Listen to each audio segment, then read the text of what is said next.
Girlfriend, mobile, বউ, এই তিনটা জিনিস একটা ছেলের জীবনে চলে আসলে সে তার বন্ধুদের টাইম দিতে পারে না। যেমন ধরুন, গার্লফ্রেন্ড জীবনে চলে আসলে তার সাথে সারাদিন চ্যাটিং, মোবাইল চলে আসলে সারাদিন গেম খেলা, গান শোনা, এইসব। বউ আসলে তো তার সাথে গল্প করা, এসব। আসলে যখন ছোট ছিলাম তখন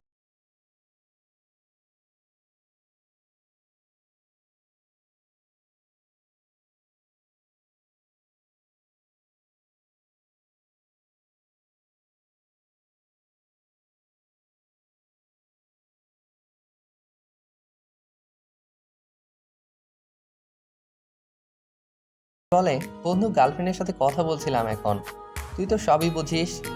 আবার সদ্য বিবাহিত বড় ভাইকে খেলতে ডাকি, তাহলে বলে যে আসছি, কিন্তু সেও আসে না। তাকে বললে বলে, তোর ভাবি আসতে দিল না রে, ঠান্ডা লাগবে বলে। আর যে নতুন ফোন পেয়েছে, তাকে ডাকলে সে বলে, আম্মু বকছে রে, সরি। অথচ তারা আগেও এসব সমস্যাকে কাটিয়ে বৃষ্টিতে খেলতে আসছে।